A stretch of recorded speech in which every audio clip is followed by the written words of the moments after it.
हम लोग आज की शानदार कक्षा को सीधी बात नो बकवास सिर्फ पढ़ाई में आपका स्वागत करते हैं।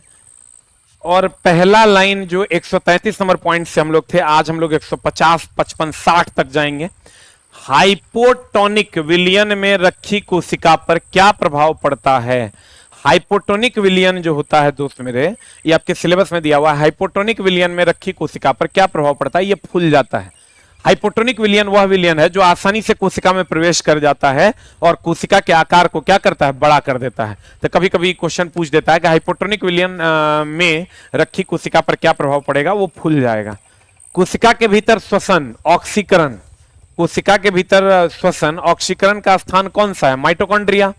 माइटोकॉन्ड्रिया यही चला ऊर्जा गृह भी है, ऊर्जा गृह भी है, और इसी को हम विद्युत गृह भी कहते हैं, इसी को हम लोग विद्युत गृह भी कहते हैं। इसी से एटीपी का निर्माण भी होता है, एटीपी का निर्माण भी इसी से होता है, एटीपी का निर्माण भी इसी से होता है। एटीपी का निर्माण जो है वो इसी से होता है। ऊर्जा गृह भी इसी को कहते हैं। श्वसन, कोशिका के भीतर श्वसन जो होता है वो भी इसी में होता है। श्वसन की अगर बात करोगे तो वह भी इसी में होता है। अब श्वसन, कोशिका के भीतर श्वसन ऑक्सीकरण का स्थान कौन सा होता है? माइटोकॉन्ड्रिया। और श्वसन के दौरान ऊर्जा का उत्पादन करता है, ऊर्जा गृह है, विद्युत गृह है, एटीपी का निर्माण और श्वसन। ये इतना क्वेश्चन चला पूछा जाता है, एकदम आप इसको नोट कर लीजिए। इतना क्वेश्चन माइटोकॉन्ड्रिया से पूछा जाता है। माइटोकॉन्ड्रिया को ऊर्जा गृह, विद्युत गृह, एटीपी का निर्माण करता, और श्वसन जो होता है वो कहां होता है दोस्त मेरे? श्वसन कहां होता है? माइटोकॉन्ड्रिया में होता है। जल्दी लिख।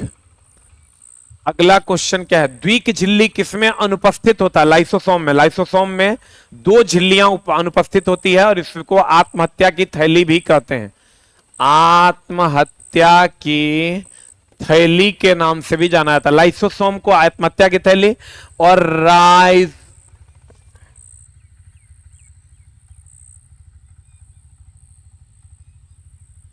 अगर हम राइबोसोम की बात करें, तो राइबोसोम को प्रोटीन फैक्ट्री के नाम से जाना जाता है। राइबोसोम को दोस्त मेरे प्रोटीन फैक्ट्री के नाम से जाना जाता है। कहते हैं लाइसोसोम आत्महत्या की थैली। लाइसोसोम की अगर हम बात करें तो आत्महत्या की थैली, लाइसोसोम आत्महत्या की थैली, लाइसोसोम आत्महत्या की थैली, लाइसोसोम आत्महत्या की, लाइसोसोम आत्महत्या की थैली। राइबोसोम को प्रोटीन फैक्ट्री के नाम से जानते हैं। ये दोनों अलग अलग कर लो। लाइसोसोम आत्महत्या की थैली, सीधी बात नो बकवास सिर्फ पढ़ाई। कहते हैं राइबोसोम प्रोटीन फैक्ट्री के नाम से जाना जाता है। जल्दी लिखी, दोनों अलग अलग है। चला कहता द्विक झिल्ली किसमें अनुपस्थित होता है? लाइसोसोम में। लाइसोसोम में द्विक झिल्ली अनुपस्थित होता है। केवल पादपों में पाया जाने वाला कोशिकांग कौन है? प्लास्टिड। प्लास्टिड केवल चला पादप में पाया जाता है। प्लास्टिड जो होता है, जो भोजन का निर्माण करता है, यह केवल और केवल पादप में पाया जाता है। जंतु कोशिका के द्वारा सीमित किया जाता है प्लाज्मा मेम्ब्रेन।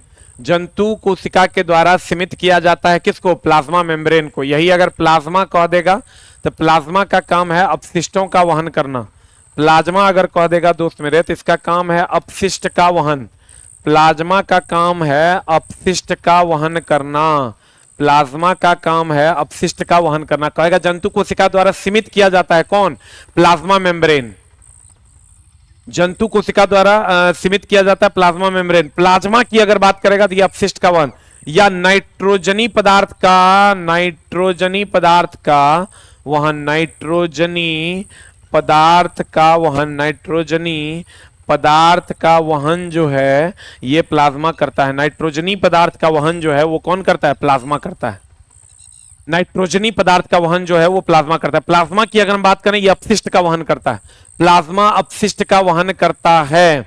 प्लाज्मा अपशिष्ट का वहन करता है। नाइट्रोजनी पदार्थ का वहन भी कौन करता है? प्लाज्मा करता है। यही अगर प्लेटलेट दे देगा तो शरीर के बाहर रक्त का थक्का बनाने के लिए इसका उपयोग किया जाता है। अगला, राइबोसोम का केंद्रक में क्या होता है? राइबोसोम के का केंद्र है प्रोटीन संश्लेषण। राइबोसोम में चला प्रोटीन संश्लेषण भी होता है। राइबोसोम अभी तुरंत नहीं बताते, राइबोसोम प्रोटीन फैक्ट्री के नाम से जानते हैं। लाइसोसोम को आत्महत्या की थैली के नाम से जानते हैं। तो कहते हैं प्रोटीन सिंथेसिस का मतलब होता है बनना। राइबोसोम को प्रोटीन फैक्ट्री कहते हैं, प्रोटीन का सिंथेसिस होता है इसमें। अगला, एंडोप्लाज्मिक रेटिकुलम। देख लो चला, इंडोप्लाज्मिक रेटिकुलम का दो भाग होता है, एक रफ भाग एक स्मूथ भाग। ये रफ भाग पे राइबोसोम पाया जाता है, रफ भाग पे राइबोसोम पाया जाता है और यहीं पर प्रोटीन का निर्माण होता है या सिंथेसिस होता है, प्रोटीन का निर्माण होता है। देखो इंडोप्लाज्मिक रेटिकुलम है ये, इंडोप्लाज्मिक रेटिकुलम। इंडोप्लाज्मिक रेटिकुलम में दो भाग, एक रफ भाग एक स्मूथ भाग। रफ भाग पे राइबोसोम पाया जाता है जो प्रोटीन का निर्माण करता है। कहता है इंडोप्लाज्मिक रेटिकुलम का जाल किसमें उपस्थित होता है? न्यूक्लियोमेलस में। किसमें उपस्थित होता है दोस्त मेरे? न्यूक्लियोमेलस में। इंडोप्लाज्मिक रेटिकुलम का जाल किसमें उपस्थित होता है? न्यूक्लियोमेलस में। और इंडोप्लाज्मिक रेटिकुलम के किस भाग पे राइबोसोम पाया जाता है? रफ भाग पे।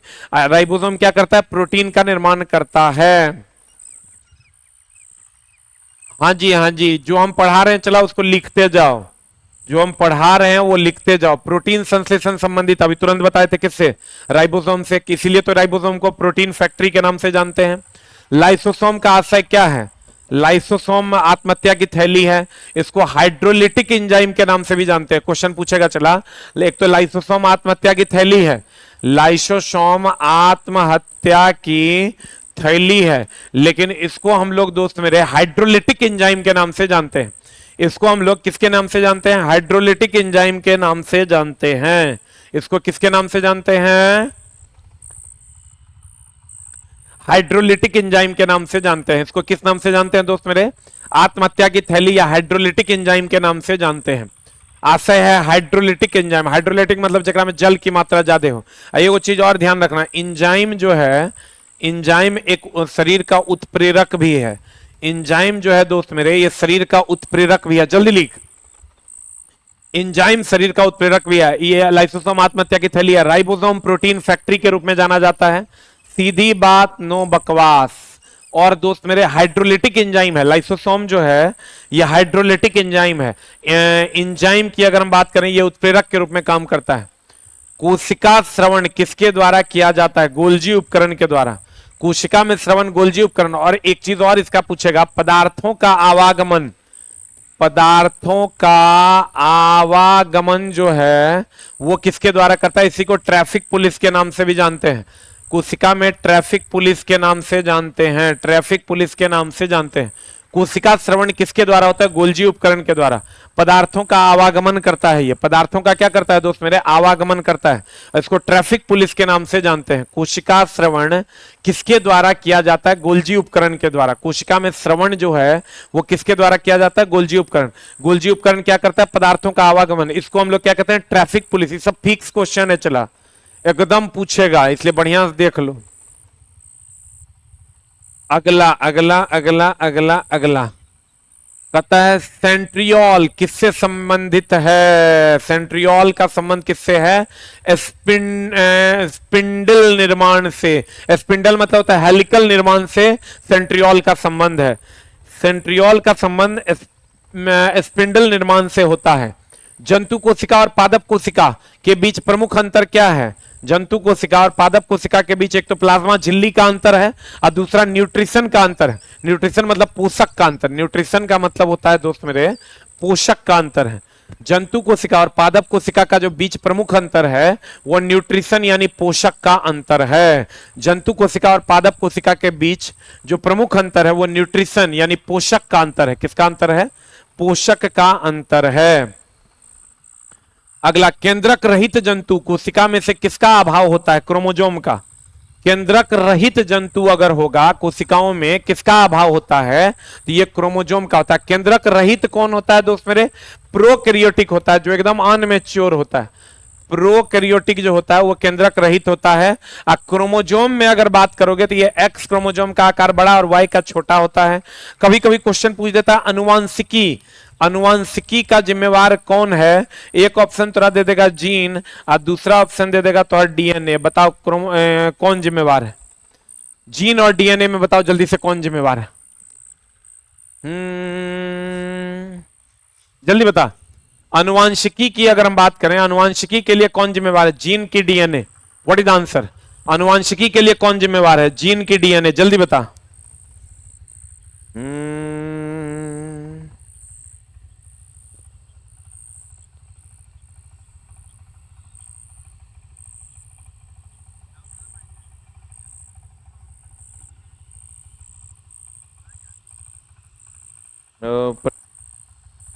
बताओ जल्दी से आंसर क्या हो जाएगा। अनुवांशिकी के लिए जिम्मेवार है जीन, और डीएनए की अगर हम बात करें ये सेकंड ऑप्शन होगा, ये ध्यान रखना। डीएनए जो है ये सेकंड ऑप्शन होगा। अगर जीन नहीं रहेगा तो DNA is the second option. Gene नहीं रहेगा तो DNA is the second option. कहता है प्लाज्मोलाइसिस, लाइसिस का मतलब होता है टूटना। प्लाज्मोलाइसिस किसके कारण होता है? एक्सोस्मोसिस के कारण। एक्सो का मतलब होता है बाहर, एक्सोस्मोसिस के कारण प्लाज्मोलाइसिस होता है। प्लाज्मोलाइसिस का, लाइसिस का मतलब होता है टूटना। प्लाज्मा का जो टूटना होता है वो इसी के कारण होता है। बताओ तो डेंगू का संबंध किससे है? इस सब मार देगा। एक ऑप्शन है तुम्हारा प्लेटलेट, एक ऑप्शन है तुम्हारा प्लेटलेट, और दूसरा ऑप्शन है प्लाज्मा। बताओ जल्दी से क्या हो जाएगा? प्लेटलेट की प्लाज्मा। डेंगू का संबंध किससे है? सबको पता होना चाहिए ये बात। जल्दी बताओ what is the answer. Dengue का संबंध किससे है? कहता है प्लाज्मोलाइसिस किसके कारण होता है? एक्सोस्मोसिस के कारण प्लाज्मोलाइसिस होता है। जल्दी बताओ आंसर। डेंगू का संबंध दोस्त मेरे प्लेटलेट से है। डेंगू में नहीं देखता है, कहता है प्लेटलेट घट गया, प्लेटलेट घट गया है, दैट इज डेंगू का संबंध प्लेटलेट से। पादप कोशिका किसके कारण फूल जाती है? पादप कोशिका किसके कारण फूल जाती है? एंडोस्मोरिस के कारण जो है पादप कोशिकाएं फूल जाती है। और एक चीज और कभी कभी क्वेश्चन पूछता है कि पादप कोशिकाएं फूल जाती है किसके कारण? सांद्रता में अंतर के कारण। सांद्रता में अंतर के कारण, उच्च सांद्रता से अंतर के कारण, उच्च सांद्रता से निम्न सांद्रता। जैसे अगर मान लो इधर इधर कम है, इधर ज्यादा है, उच्च सांद्रता से निम्न सांद्रता में सांद्रता का प्रवाह हो जाता है, जिसके कारण पादप कोशिकाएं क्या हो जाती है? फूल जाती है। उच्च सांद्रता से निम्न सांद्रता में सांद्रता का प्रवाह हो जाता है, जिसके कारण पादप कोशिकाएं क्या हो जाती है? फूल जाती है। कहेगा पादप कोशिका किसके कारण फूल जाती है? एंडोस्मोरिस के कारण। किसके कारण फूल जाती है दोस्त मेरे? एंडोस्मोरिस के कारण। और अगर पूछेगा तो सांद्रता में अंतर के कारण। सांद्रता में किसके कारण? अंतर के कारण। सांद्रता में अंतर के कारण। ये कुछ नया टाइप का, वो जो सोचो गाजर में विटामिन ए होता है, रतौंधी होता है किसके कारण? फल स्कर्वी होता है विटामिन सी के कारण। वो सब क्वेश्चन नहीं है दोस्त मेरे। कुछ तुम्हारा सिलेबस अलग है, इसको देखना पड़ेगा, इसका कोई उपाय नहीं है। कोशिका के समूह को क्या कहते हैं? देखो ये चला, हमेशा ध्यान रखना। एमिनो अम्ल, एमिनो अम्ल, एमिनो अम्ल से बनता है, एमिनो अम्ल से बनता है प्रोटीन, प्रोटीन से बनता है उत्तक, उत्तक से बनता है अंग, और अंग से बनता है शरीर। और ये जो उत्तक है, ये उत्तक समान होता है, उत्तक समान होता है। कहता है कोशिका के समूह को कहते हैं एमिनो अम्ल, एमिनो अम्ल से प्रोटीन, प्रोटीन से उत्तक, उत्तक से अंग, और अंग से शरीर। तो तुम देख लो, कहते हैं कोशिकाओं के समूह को, ये बहुत सारे कोशिकाओं के समूह को कहते हैं चला क्या? उत्तक। और इसी बहुत सारे कोशिकाओं के समूह से उत्तक बनता है, उसी से हमारा अंग, अंग से फिर हमारा क्या बनता है? शरीर। जल्दी से इसको लिख लो चला। एमिनो अम्ल से बनता है प्रोटीन, प्रोटीन से बनता है उत्तक, उत्तक से बनता है अंग, अंग से बनता है शरीर।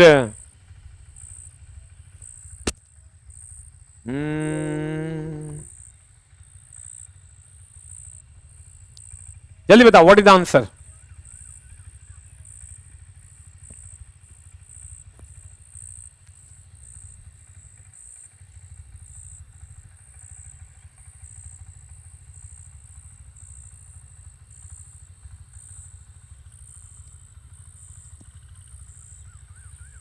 बताओ चला। एमिनो अम्ल से बनता है प्रोटीन, प्रोटीन से उत्तक, उत्तक से अंग, अंग से शरीर बनता है। इसीलिए तो हम लोग कहते हैं कि शरीर के निर्माण में किसका जिम्मेवारी है? प्रोटीन का। शरीर के निर्माण में किसका जिम्मेवारी है दोस्त मेरे? प्रोटीन का जिम्मेवारी है। अब देखो, कोशिका के समूह को कहते हैं उत्तक। कोशिका के समूह प्रोटीन से बनता है क्या? उत्तक। उत्तक कैसा होता है? तो समान। अंग अलग अलग होता है, देखो हमारा हाथ अलग अंग है, पैर अलग अंग है, लेकिन उत्तक समान होता है। जल्दी से लिख। पौधों में लचीलेपन, ये तो चला पूछवे करता है। पौधों में लचीलेपन का गुण होता है कॉलेन काइमा के कारण। कॉलेन काइमा के कारण पौधों में लचीलेपन का गुण होता है, पूछेगा। पेरन काइमा के कारण आगे बताएंगे चला। कॉलेन काइमा के कारण लचीलेपन का गुण होता है। ट्रैकिड्स कहां पाया जाता है? ट्रैकिड्स जाइलम में पाया जाता है। और जाइलम जो होता है दोस्त, एक दिशीय होता है कि द्विदिशीय होता है? जाइलम दोनों दिशा में होता है, द्विदिशीय होता है। जाइलम जो है द्विदिशीय वहन करता है। दूसरा एक चीज और ध्यान रखना, प्लोएम, प्लोएम जो है, प्लोएम जाइलम की अगर बात करोगे तो इसकी बात अगर नहीं भी करते हैं तो एक चीज जो तुमको पूछेगा वो पूछेगा जाइलम एंड प्लोएम जो है, जाइलम और प्लोएम जटिल उत्तक है, जटिल उत्तक है दोस्त मेरे। जाइलम की बात करोगे, एक बार देख लोगे तो हर काम हो जाएगा, लेकिन चला एक बार देख के एक बार रिवीजन कर लेना है। जल का वहन करता है। अब प्लोएम जो है, प्लोएम जो है ये खनिज लवण का वहन करता है। प्लोएम खनिज लवण का वहन करता है। प्लोएम जो है खनिज लवण का वहन करता है। जाइलम जल का वहन करता है, प्लोएम खनिज लवण का वहन करता है। ट्रैकिड्स कहां पाया जाता है दोस्त मेरे? जाइलम में पाया जाता है। और जाइलम और प्लोएम क्या है? जटिल उत्तक है। जाइलम जल का वहन करता है, प्लोएम की अगर हम बात करें खनिज लवण का वहन करता है। प्लोएम की अगर हम बात करें दोस्त मेरे, खनिज लवण का वहन करता है। जाइलम जल का वहन करता है। जाइलम और प्लोएम जटिल उत्तक है। जाइलम और प्लोएम क्या है दोस्त मेरे? जटिल उत्तक का उदाहरण है। सर इतना करने से हो जाएगा? अरे चला एक बात बताओ, अगर 500 वन लाइनरे पढ़ने से खाली हो जाएगा तो सब वही कर लेता कि 5 पन्ना पढ़ता बिहार पुलिस बन जाता। ऐसा कुछ नहीं है दोस्त मेरे। जो तुम्हारा सिलेबस हम बड़ा ही साफ सुथरा और बात करते हैं। अगर ऐसा रहता कि 5 पन्ना के हम थोड़ा नोट्स दिए हैं और ओकरा पढ़ के लोग बिहार पुलिस बन जाता तो फिर कहीं कोई समस्या था। लेकिन हम जो तोरा पढ़ा रहे हैं, जो तुम्हारा सिलेबस है वो हम पूरा पढ़ा दे रहे हैं और इससे मैक्सिमम क्वेश्चन तुम्हारा बनेगा। लेकिन ऐसा नहीं है कि 5 दिन पढ़ के तुम्हारा सब क्वेश्चन बन जाएगा 15 दिन पढ़ के। ऐसा कुछ नहीं है दोस्त मेरे। अगर आपने पहले से कुछ पढ़ा हुआ है और हम आपको पढ़ाएंगे तो आपका काम होगा। ऐसा रहता तो चला हम तो भगवाने हो जाते रे, भगवान के दूसरा अवतार हो जाते हम। यही समस्या ही है चला कि मैक्सिमम एक्सपेक्टेशंस है। हेलो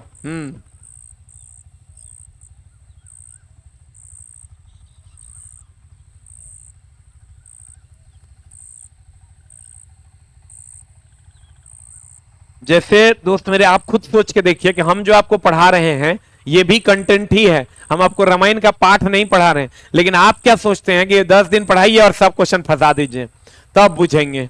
जो दोस्त मेरे मैक्सिमम क्वेश्चंस आपको यहां से मिलेगा और हम इस बात की कोई गारंटी नहीं लेते हैं कि सब क्वेश्चन आपका यहां से बन जाएगा। अगर कोई ऐसा कहता है तो आपको झूठ बोलता है और हम चला झूठ बोलते नहीं है। एकदम सिंपल सा बात। जाइलम और प्लोएम एक जटिल उत्तक है। जाइलम जल का वहन, प्लोएम खनिज लवण का वहन करता है।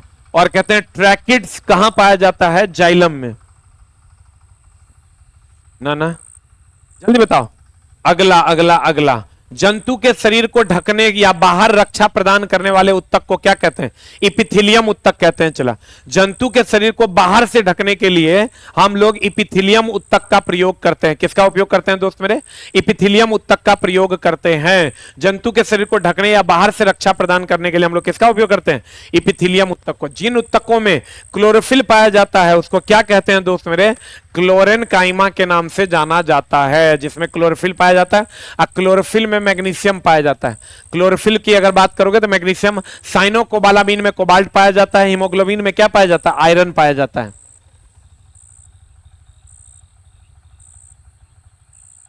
अब देखो कहते हैं पौधों में वाष्पोत्सर्जन किसके द्वारा होता है? ये तो सबको पता होगा, एस्टोमेटा के द्वारा। वेरी वेरी इंपॉर्टेंट, महा भी आई सब एग्जाम में पूछता है। पौधों में वाष्पोत्सर्जन एस्टोमेटा के द्वारा होता है। एस्टोमेटा एक छिद्र है और ये वाष्पोत्सर्जन करता है। वाष्पोत्सर्जन करता है किसके द्वारा? एस्टोमेटा के द्वारा। ये सबको पता होगा पौधों में वाष्पोत्सर्जन किसके द्वारा होता है? एस्टोमेटा के द्वारा, दैट इज छिद्र के द्वारा। किसके द्वारा दोस्त मेरे? छिद्र के द्वारा होता है। पौधों में वाष्पोत्सर्जन एस्टोमेटा के द्वारा होता है। किस उत्तक में लिग्निन उपलब्ध नहीं होता है? कोलेनकाइमा में। कोलेनकाइमा में लिग्निन उपलब्ध नहीं होता है। लिग्निन एक प्रकार का प्रोटीन है। लिग्निन की अगर हम बात करें तो ये एक प्रकार का क्या है? प्रोटीन है। कहता है किस उत्तक में लिग्निन उपलब्ध नहीं होता है? कोलेनकाइमा में। किस उत्तक में लिग्निन उपलब्ध नहीं होता है दोस्त मेरे? कोलेनकाइमा में। लिग्निन एक प्रकार का क्या है? प्रोटीन है। लिग्निन एक प्रकार का क्या है दोस्त मेरे? प्रोटीन है।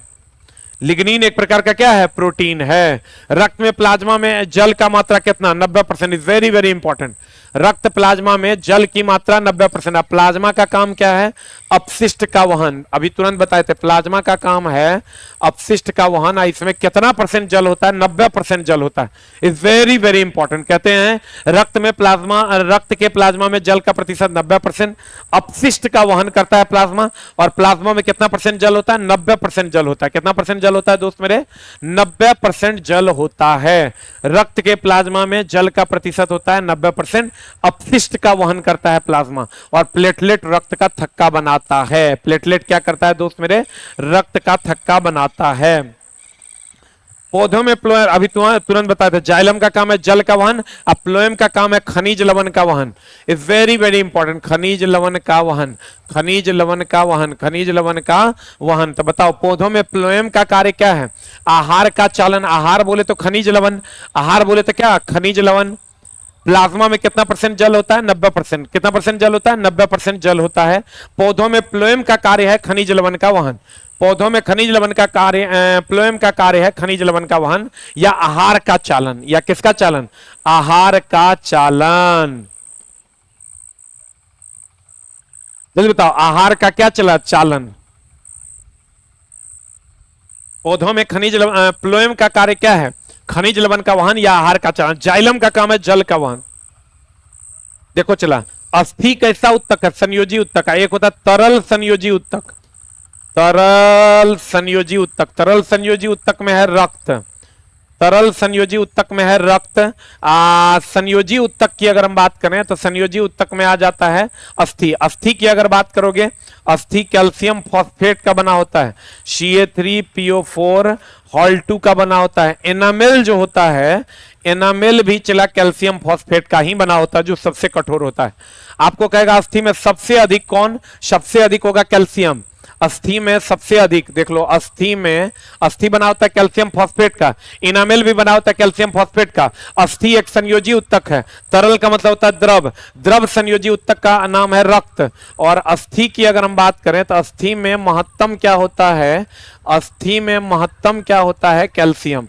कैल्शियम नहीं रहे तो सेकेंड आंसर ही हो जाएगा फर्स्ट आंसर, और सेकेंड आंसर हो जाएगा फॉस्फोरस। सेकेंड आंसर क्या हो जाएगा दोस्त मेरे? फॉस्फोरस। सेकेंड आंसर क्या हो जाएगा? फॉस्फोरस।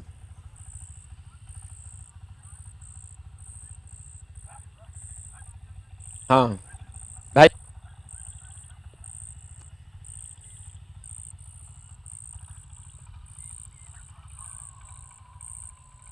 अस्थि कैसा उत्तक है? तो अस्थि में महत्तम होता है कैल्शियम और उसके बाद सेकंड महत्तम हो जाएगा फॉस्फोरस। तरल संयोजी उत्तक कौन है दोस्त मेरे? रक्त है। कैल्शियम हड्डी बना होता है कैल्शियम फॉस्फेट का, इनामेल भी बना होता है कैल्शियम फॉस्फेट का। Very very important, is very very important.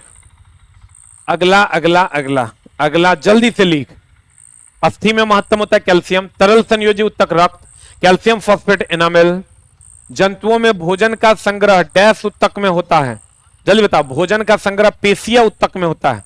एक चीज का और ध्यान रखना, जंतु में ऊर्जा, जंतु में ऊर्जा संग्रह, जंतु में ऊर्जा संग्रह जो होता है वो ग्लाइकोजेन के रूप में होता है। जंतु में ऊर्जा संग्रह ग्लाइकोजेन के रूप में होता है, ग्लाइकोजेन के रूप में होता है।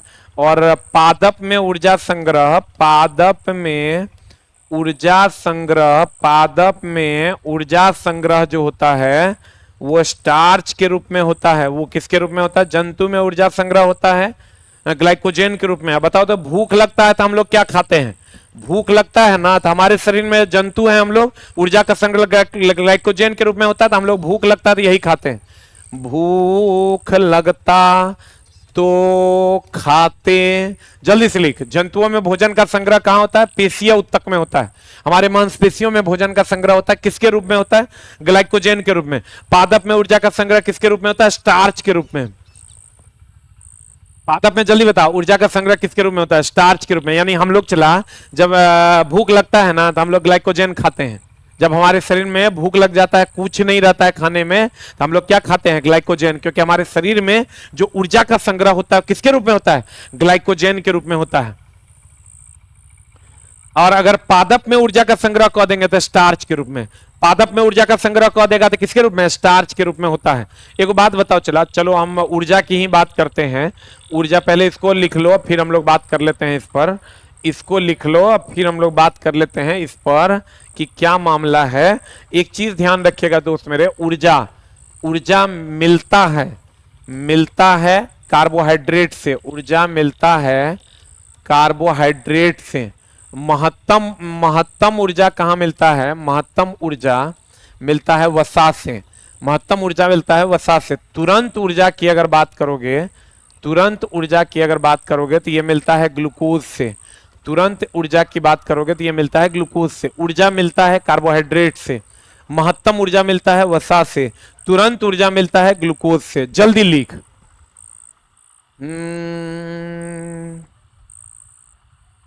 जल्दी बता, ये देख लो, चला इतना से क्वेश्चन पूछेगा। ऊर्जा कहेगा मिलता कहां से, कार्बोहाइड्रेट से। महत्तम ऊर्जा कहां से मिलता है, वसा से। तुरंत ऊर्जा कहां से मिलता है, ग्लूकोज से। जंतु में ऊर्जा का संग्रह ग्लाइकोजेन के रूप में, पादप में ऊर्जा का संग्रह स्टार्च के रूप में। भूख लगता है तो हम लोग क्या खाते हैं, ग्लाइकोजेन। भूख लगता है तो हम लोग क्या खाते हैं दोस्त मेरे, ग्लाइकोजेन। संभल जरा, हो गया। आपके पढ़ाने का अंदाज बहुत अच्छा है। चला, हम हमारे चैनल पे एक ही टैगलाइन चलता है, सीधी बात नो बकवास सिर्फ पढ़ाई। इसीलिए बच्चे इतना प्यार करते हैं, कोई बकवास नहीं, सिर्फ हम पढ़ाएंगे आपको। जल्दी बताओ, लिख लिया। मिलता है ऊर्जा कार्बोहाइड्रेट, महत्तम ऊर्जा वसा से, तुरंत ऊर्जा ग्लूकोज से। जंतु में ऊर्जा का संग्रह ग्लाइकोजेन के रूप में, पादप में ऊर्जा का संग्रह स्टार्च के रूप में। भूख लगता है तो क्या खाते हैं, ग्लाइकोजेन। बता, तंत्रिका उत्तक की इकाई। दुए को पूछवे करता है, एगो पूछेगा किडनी की इकाई, किडनी की इकाई पूछेगा तो मारना नेफ्रॉन, किडनी की इकाई पूछेगा नेफ्रॉन। और अगर पूछेगा तंत्रिका तंत्र की इकाई, तंत्रिका तंत्र की इकाई तो मारना न्यूरॉन। जल्दी से देख लो, तंत्रिका तंत्र की इकाई क्या है, न्यूरॉन। किडनी की इकाई तंत्रिका तंत्र की इकाई है नेफ्रॉन, तंत्रिका तंत्र की इकाई है नेफ्रॉन। किडनी की इकाई है, सॉरी, किडनी की इकाई है नेफ्रॉन, तंत्रिका तंत्र की इकाई है न्यूरॉन। यही दो को पूछता है, किडनी नेफ्रॉन, किडनी नेफ्रॉन।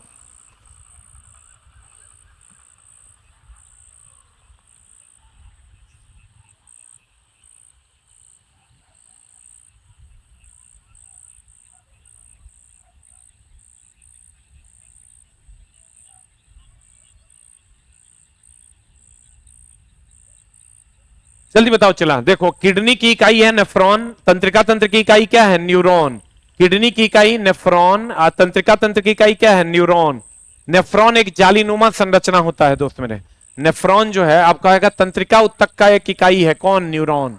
तंत्रिका तंत्र कह देगा तो न्यूरॉन, और किडनी कह देगा तो नेफ्रॉन। सूचनाओं के आदान प्रदान के लिए तंत्रिका उत्तक, सूचना, तंत्रिका तंत्र का काम यह चला सूचना का आवागमन करना। दिव्या, हम तुमसे शादी करेंगे, बहुत बढ़िया। अब कमेंट बॉक्स में यही करो चुट्टा। सूचनाओं के आदान प्रदान के लिए उत्तक को कहते हैं तंत्रिका उत्तक। सूचना का जो आदान प्रदान करेगा चला मस्तिष्क के साथ, उसको कौन उत्तक कहते हैं, तंत्रिका उत्तक के नाम से जानते हैं। तंत्रिका उत्तक का रक्त किस, रक्त हम अभी तुरंत बताए थे, रक्त तरल संयोजी उत्तक है। यानी किस उत्तक का हिस्सा है, संयोजी उत्तक का। संयोजी में भी कौन सा, तरल। तरल क्यों है चला, क्योंकि यह द्रव अवस्था में पाया जाता है। तरल क्यों है, क्योंकि यह द्रव अवस्था में पाया जाता है। शैवालों में किस तरह का विभाजन पाया जाता है, असूत्री विभाजन। शैवाल में चला कोई विभाजन नहीं होता, असूत्री विभाजन होता है। शैवाल की अगर हम बात करें तो ध्यान रखना, सबसे अधिक मीथेन यहीं से मिलता है, सबसे अधिक मीथेन मिलता है शैवाल से या सेलुलोज से। और शैवाल लेमिनेरिया शैवाल से, लेमिनेरिया शैवाल से आयोडीन मिलता है। लेमिनेरिया शैवाल से आयोडीन मिलता है सबसे अधिक, मिलता है कहां से, मीथेन मिलता है। शैवाल में किस तरह का विभाजन पाया जाता है, तो शैवाल में असूत्री विभाजन पाया जाता है। सबसे अधिक CH4 मिलता है कहां से, शैवाल से। लेमिनेरिया शैवाल की अगर हम बात करें इससे क्या मिलता है? आयोडीन। लेमिनेरिया शैवाल की अगर हम बात करें तो इससे क्या मिलता है दोस्त मेरे? आयोडीन मिलता है। देख लो, सबसे अधिक मीथेन कहां से मिलता है? शैवाल से मिलता है। और लेमिनेरिया शैवाल से क्या मिलता है? आयोडीन। और समुद्री जल से क्या मिलता है दोस्त मेरे? समुद्री जल से क्या मिलता है? नमक, NaCl। और समुद्री जल का शुद्धिकरण होता है आसवन विधि द्वारा। समुद्री जल का शुद्धिकरण होता है, समुद्री जल का शुद्धिकरण होता है आसवन विधि द्वारा। समुद्री जल का शुद्धिकरण होता है आसवन विधि द्वारा। समुद्र के जल से, समुद्री जल से मिलता है NaCl। समुद्री जल का शुद्धिकरण होता है आसवन विधि द्वारा। और सबसे अधिक मीथेन मिलता है शैवाल से। लेमिनेरिया शैवाल से मिलता है आयोडीन। और समुद्री जल का शुद्धिकरण होता है आसवन विधि द्वारा। समुद्री जल से मिलता है NaCl। अब प्रभाजी आसवन विधि द्वारा, प्रभाजी आसवन विधि द्वारा पेट्रोलियम का शुद्धिकरण होता है। प्रभाजी आसवन विधि द्वारा पेट्रोलियम का शुद्धिकरण होता है। प्रभाजी आसवन विधि द्वारा पेट्रोलियम का शुद्धिकरण होता है। प्रभाजी आसवन विधि द्वारा किसका शुद्धिकरण होता है?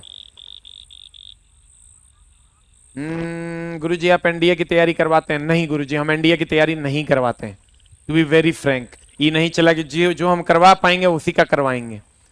जल्दी बताओ। और चला इतना टाइम भी नहीं होता है कि हम सारे एग्जाम्स की तैयारी करें। आप पता चला टीचर रखेंगे, तुमको खुद संतुष्टि नहीं होगा। आंसर बताओ। प्रभाजी आसवन द्वारा पेट्रोलियम का शुद्धिकरण। समुद्री जल का शुद्धिकरण होता है आसवन विधि द्वारा। समुद्री जल से NaCl मिलता है। सबसे अधिक मीथेन शैवाल से मिलता है। किधर गया? लेमिनेरिया शैवाल से आयोडीन मिलता है। लेमिनेरिया शैवाल से क्या मिलता है? आयोडीन मिलता है। पेट्रोलियम का शुद्धिकरण प्रभाजी आसवन। समुद्री जल का शुद्धिकरण आसवन विधि द्वारा। समुद्री जल का शुद्धिकरण आसवन विधि द्वारा होता है। जल्दी लीक एक से क्वेश्चन रहेगा। समुद्री जल का शुद्धिकरण किसके द्वारा होता है दोस्त मेरे? आसवन विधि द्वारा होता है। समुद्री जल से NaCl मिलता है। लेमिनेरिया शैवाल से आयोडीन मिलता है। सबसे अधिक मीथेन मिलता है इससे। प्रभाजी आसवन से पेट्रोलियम का शुद्धिकरण। समुद्री जल का शुद्धिकरण होता है आसवन विधि द्वारा। समसूत्री विभाजन कौन सी कोशिका? बता जल्दी से।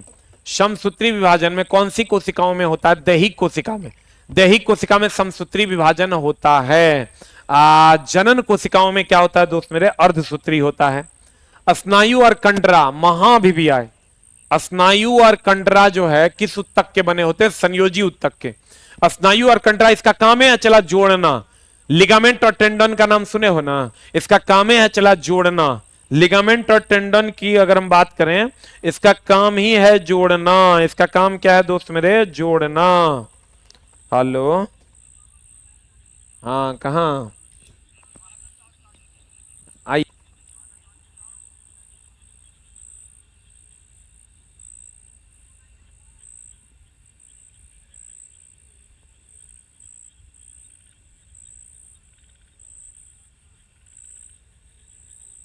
कोलेजन को जब जल में उबालते हैं तो वह इसमें परिवर्तित हो जाता है जिलेटिन में। कोलेजन फाइबर होता है चला, जो कोलेजन फाइबर जो होता है हड्डी में पाया जाता है। और कहते हैं जब जल में उबालते हैं तो वह किसमें परिवर्तित हो जाता है? जिलेटिन में। एक चीज देखो क्या पूछेगा तुमको। कैप्सूल, कैप्सूल जो होता है, कैप्सूल का नाम अगर आप सुने होंगे। कैप्सूल का बाहरी आवरण, कैप्सूल का बाहरी आवरण जो होता है वो जिलेटिन का बना होता है। कैप्सूल का बाहरी आवरण जिलेटिन का बना होता है। जिलेटिन जो है जल में घुलनशील है। जिलेटिन की अगर हम बात करें तो जल में घुलनशील है। जिलेटिन की अगर हम बात करें तो ये जल में घुलनशील है। कैप्सूला कोलेजन को जब जल में उबालते हैं, कोलेजन फाइबर हड्डी में पाया जाता है, इसमें परिवर्तित हो जाता है जिलेटिन में। जो कैप्सूल हम लोग खाते हैं तो बाहर से क्या लगता है? प्लास्टिक टाइप का। कैप्सूल जो हम लोग खाते हैं वो बाहर से कैसा लगता है? प्लास्टिक टाइप का। लेकिन क्या वो प्लास्टिक होता है? नहीं होता। वो क्या होता है? जिलेटिन होता है, जो जल में क्या होता है? घुलनशील होता है। और अगर हम बात करें दोस्त मेरे, अंडे का बाहरी आवरण, अंडे का बाहरी आवरण जो होता है वो बना होता है कैल्शियम कार्बोनेट का। अगर तुमको कहेगा मोती किसका बना होता है, तो मोती बना होता है, किसका बना होता है? कैल्शियम कार्बोनेट का। और अगर कह देगा तुमको दोस्त मेरे, अगर तुमको कह देगा कि कांच HF का उपयोग क्या चीज पर लिखने के लिए? तो कहेंगे कांच पर लिखने के लिए, कांच पर लिखने के लिए HF का उपयोग करते हैं, हाइड्रोजन फ्लोराइड का उपयोग करते हैं। कांच पर लिखने के लिए हाइड्रोजन फ्लोराइड का उपयोग करते हैं। किस पर लिखने के लिए दोस्त मेरे? कांच पर लिखने के लिए हाइड्रोजन फ्लोराइड। सिल्वर नाइट्रेट, मतदाताओं की स्याही, मतदाता की स्याही, मतदाता की स्याही किसकी बनी होती है? सिल्वर नाइट्रेट की। कि पोटेशियम नाइट्रेट का उपयोग बारूद में करते हैं। पोटेशियम नाइट्रेट का उपयोग कहां करते हैं? बारूद में। सिल्वर आयोडाइड का उपयोग कहां करते हैं दोस्त मेरे?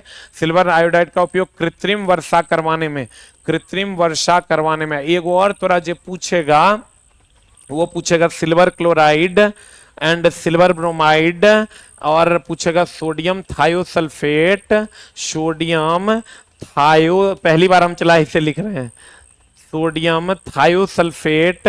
फोटोग्राफी में इसका उपयोग होता है, फोटोग्राफी में इसका उपयोग होता है।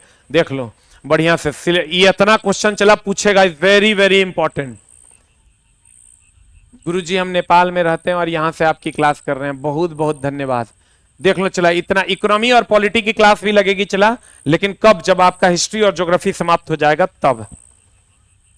जल्दी बताओ व्हाट इज आंसर?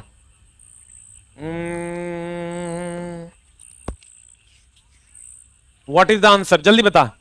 HF कांच पर लिखने के लिए सिल्वर नाइट्रेट, मतदाता के स्याही में, मतदाता के स्याही में, KNO3 बारूद में, सिल्वर आयोडाइड कृत्रिम वर्षा करवाने में, कैप्सूल का बाहरी आवरण जिलेटिन का, अंडे का बाहरी आवरण कैल्शियम कार्बोनेट का, और मोती का मुख्य अवयव कैल्शियम कार्बोनेट है। और silver chloride, silver bromide, sodium thiosulphate, इसका उपयोग फोटोग्राफी में करते हैं। इसका उपयोग कहां करते हैं दोस्त मेरे? फोटोग्राफी में करते हैं। देख लो, हाइड्रोजन फ्लोराइड कांच पर लिखने के लिए, सिल्वर नाइट्रेट मतदाता के स्याही में, पोटेशियम नाइट्रेट बारूद में, सिल्वर आयोडाइड कृत्रिम वर्षा, कैप्सूल का बाहरी आवरण जिलेटिन में, अंडे का बाहरी आवरण कैल्शियम कार्बोनेट का, मोती बना होता है कैल्शियम कार्बोनेट का, silver chloride, silver bromide, sodium thiosulphate photography में यूज करते हैं।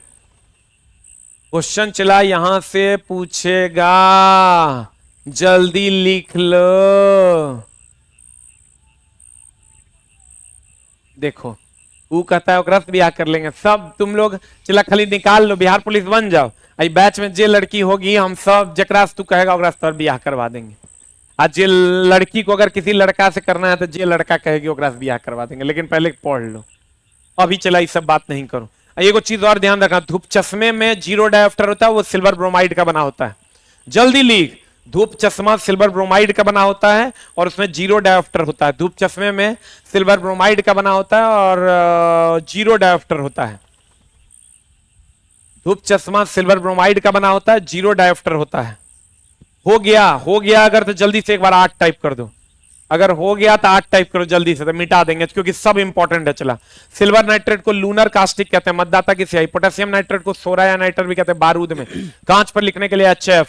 सिल्वर ब्रोमाइड जो ये है चला, इसके बारे में हम लिख देते हैं। धूप चश्मा में इसका पावर होता है जीरो डायोप्टर। हो गया? अरे हुआ,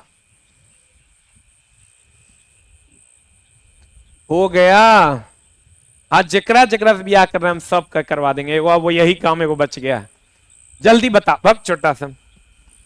देखो, अगर पूछेगा धूप चश्मा, अगर पूछेगा धूप चश्मा, तो धूप चश्मा बोले तो जीरो डायोप्टर, ये बना होता है सिल्वर ब्रोमाइड का। इसी के कारण धूप चश्मा रंग बदलता है।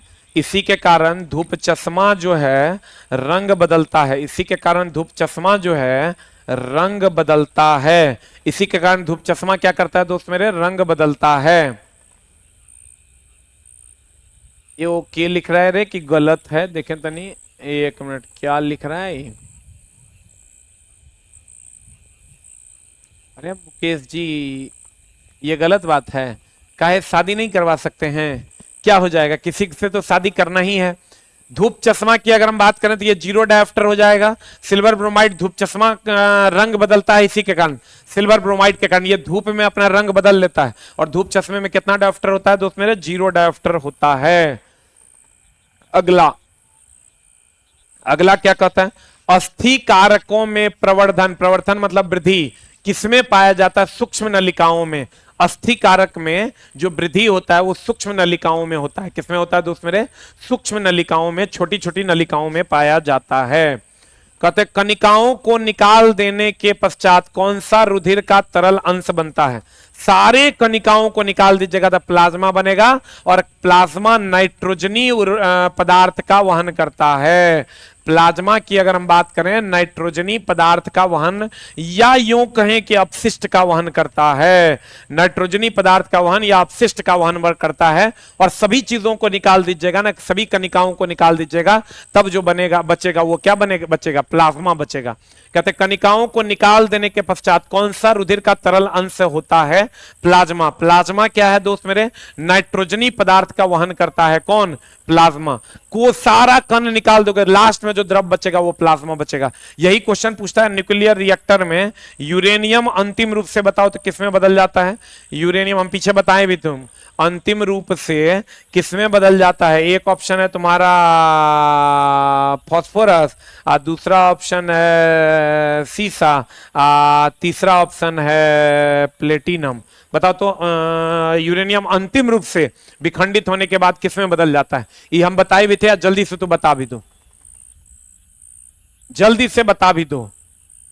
कहते हैं यूरेनियम अंतिम रूप से किसमें बदल जाता है? फास्फोरस में कि सीसा में कि प्लेटिनम में? What is the answer? Uranium अंतिम रूप से किसमें बदल जाता है? जल्दी से बता दो, what is the answer? Daily चला 6:10 में हम और मेरी टीम लाइव होती है, और रात के 9 बजे तक 3 घंटे के लिए लाइव रहते हैं हम लोग, और कंप्लीट नया सिलेबस जो आपका है उसको हम पढ़ा देंगे आपको। बता दो जल्दी से, यूरेनियम अंतिम रूप से किसमें बदल जाता है? फास्फोरस में कि सीसा में कि प्लेटिनम में? सीसा में बदल जाता है। वेरी गुड, एकदम देखो सबको याद है। ये अंतिम रूप से किसमें बदल जाता है दोस्त मेरे? सीसा में बदल जाता है। यूरेनियम कणिकाओं को निकाल देने के पश्चात अंतिम रूप से जो रुधिर कणों में बचेगा वो प्लाज्मा बचेगा। प्लाज्मा का काम है नाइट्रोजनी पदार्थ का वहन करना। यूरेनियम अंतिम रूप से किसमें बदल जाता है? सीसा में बदल जाता है। एक चीज और तो हम पढ़ाए थे, बताओ ट्रिगर का काम कौन करता है? ट्रिगर का काम कौन करता है नाभिकीय रिएक्टर में? पहला ऑप्शन है प्रोटॉन, दूसरा ऑप्शन है न्यूट्रॉन, और तीसरा ऑप्शन है इलेक्ट्रॉन। ट्रिगर का काम कौन करता है? प्रोटॉन के, न्यूट्रॉन के, इलेक्ट्रॉन। बताए थे, जल्दी बता। तोरा जो अभी एग्जाम कैंसिल हुआ है उसमें पूछा था मंदक कौन है? D2O। मंदक कौन है? D2O। तोरा जो क्वेश्चन दोस्त पूछा था अभी, भाई मेरे पूछा था, वो पूछा था मंदक के बारे में। बता ट्रिगर। हम और हमारी टीम 6 से 9 में लाइव आते हैं, 6:10 से लेकर 9 बजे तक हम लोग लाइव रहते हैं। 3 सब्जेक्ट अभी चल रहा है, साइंस, हिस्ट्री एंड ज्योग्राफी, ये 3 सब्जेक्ट। और ये कोई भी सब्जेक्ट खत्म होगा तो उसके बाद पॉलिटी और इकोनॉमिक्स चलेगा। जो तुम्हारा करंट सिलेबस दिया है वही हम लोग पढ़ा रहे हैं। अब जल्दी से बता दो क्या हो जाएगा? What is the answer? Neutron is the right answer. Neutron is the right answer. हाँ, थैंक यू वेरी मच। और एक चीज और, जिन बच्चों को टेस्ट लगाना है, अभी जो करंट पैटर्न का टेस्ट है, बिग बूस्टर ऐप डाउनलोड कीजिए, बिग बूस्टर ऐप डाउनलोड कीजिए। बहुत सारे बच्चे टेस्ट मार रहे हैं,